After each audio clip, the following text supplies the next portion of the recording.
Alright, here we are on lesson 16, the most famous ratio of all. So if you read at the top here, it says the ratio of the circumference to its diameter is always the same for any circle. The value of this ratio, circumference over diameter, is called the number pi and is represented by that symbol, the pi symbol.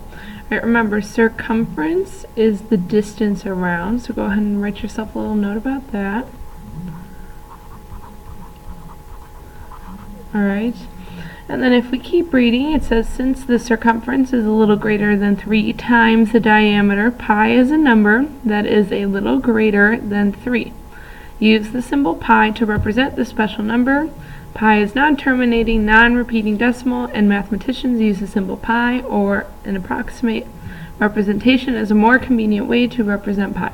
So we can use either 3.14 or 22/7.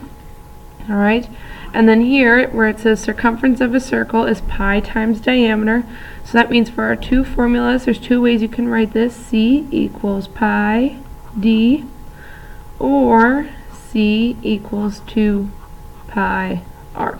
Okay, so go ahead and write those down, and then we're going to look at exercise 2 here.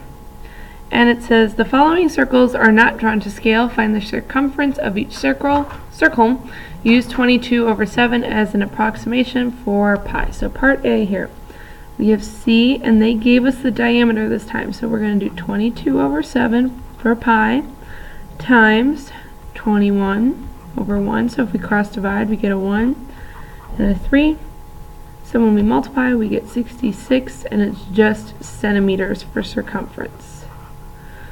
Alright, for the middle one here, C equals 22/7 times 91/1. 7 does go into 91 11 times, I believe. 3 times. Let me double check that. Can't read my own handwriting. 91 divided by 7 goes in 13 times. That's what I couldn't read. So this becomes the 13. So now if we multiply across, 22 times 13 is 286, and this is feet. Right, and then the last one here, they gave us the diameter, or the radius, sorry, so we're going to do C equals 2 times 22/7, then times 35/2. So we got some cross division, the 2's cancel. The 7, this becomes a 1 and a 5, so 22 times 5 gives us 110 meters. Alright, so go ahead and flip your page.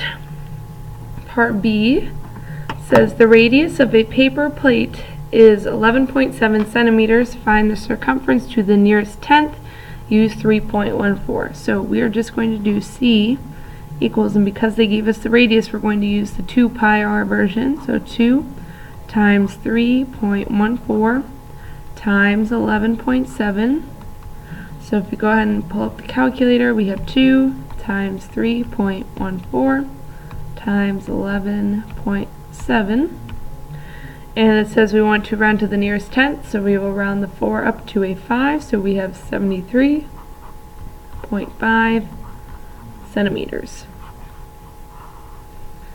Part C, the radius of a paper plate is 11.7 centimeters. Find the circumference to the nearest hundredth, and use the pi button. So we're going to do C equals 2 times pi times 11.7. So on your calculator, make sure you can pull that up.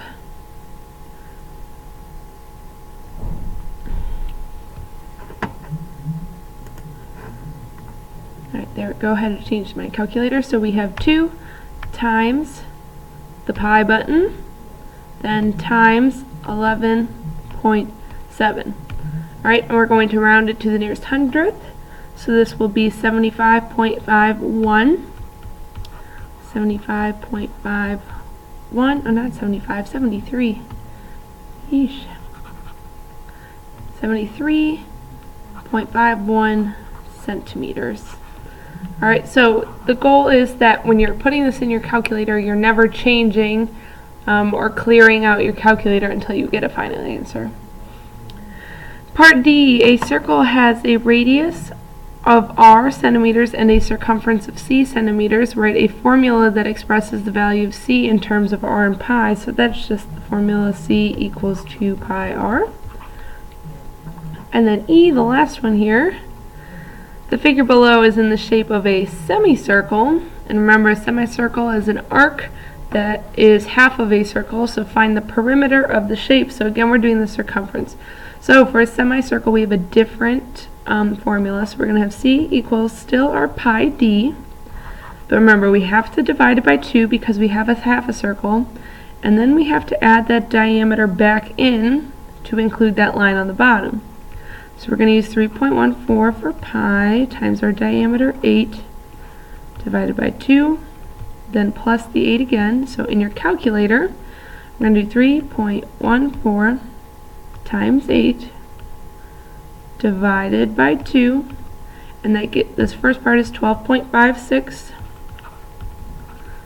And then if we add 8 to it, we know in total we would get 20.56 meters.